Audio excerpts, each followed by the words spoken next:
Good morning, SJHS. I'm Sydney. Today is Monday, March 13th, 2017, and to 6th graders, today is a B-Day. Tomorrow's breakfast menu is Lucky Charms cereal with string cheese and an apple. Today's hot lunch menu is chicken patty sandwich. Grab and go is a turkey and ham sandwich. Tomorrow's hot lunch menu is a cheeseburger with french fries. Grab and go is nacho cheese and chips. Attention, future tennis stars. There will be a meeting immediately after school in the Commons this Thursday with Coach Leroyd to discuss participation guidelines for the spring. All 6th, 7th, and 8th grade girls planning on playing volleyball next year. Coach McEdwin, I'm really sorry if I butchered your name, by the way, from the high school will meet with you this coming Friday in room 1082. During lunch recess to discuss upcoming spring and summer camps. If you are interested in becoming a manager for the track team, please see Mr. Summers for an application. Now it's time for breaking news. But there are ways to improve your memory. In fact, memory athletes train their brains to compete in memory championships. And a new study that compared the brains of these athletes with people who'd never practiced memory techniques found no structural differences between the brains. Researchers say it's just about how well trained they are. Nelson Dellis, a 4-time USA memory champion, has memorized more than 200 names in 15 minutes and 9 decks of playing cards in 30 minutes. Let's jog his memory about how. 5, 0, 3, 7, 9, 5, 3, 4, 5, 0.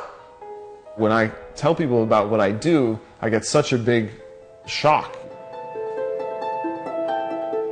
Oh, you must be some savant or something like that. And that's not the case. It's just a technique that's kind of died out because the need is not there. One thing that kind of pushed me along this path is my grandmother, who had been suffering from Alzheimer's disease. And that's part of the reason why I was so concerned for myself and why I got into all of this memory training, is because I didn't want that to happen to me.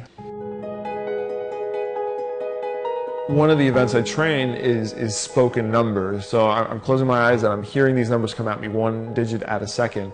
And what I do is I'm turning those into pictures. I receive a few digits at a time and I turn that into a picture, and then receive another 2 and kind of make a little story and store that along a place. When I'm writing it down, all I'm doing is walking back through that place, picturing who was there, and then translating that back to the numbers that those pictures represent.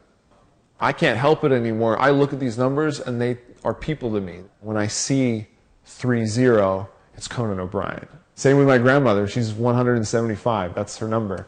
So when she pops up, it's awesome.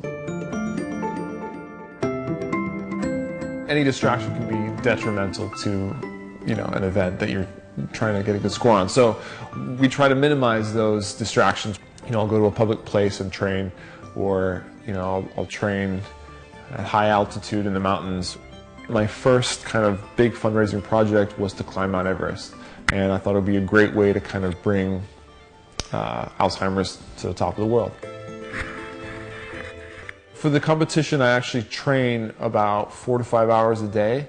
That's because I'm trying actively hard to win these competitions. I train my brain in the same sense that you go to the gym or to make your body stronger. I do that for my mind, to try and develop that memory and make it stronger.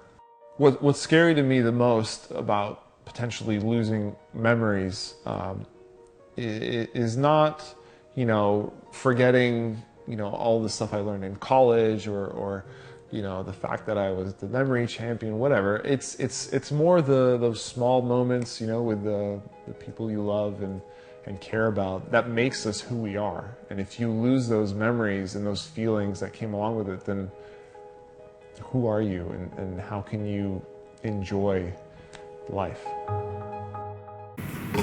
Now please rise and join me for the Pledge of Allegiance. I pledge allegiance to the flag of the United States of America and to the republic for which it stands, one nation under God, indivisible, with liberty and justice for all. And that is all for today. I'm Sydney. Remember to be safe, be respectful, be responsible, and be boldly kind.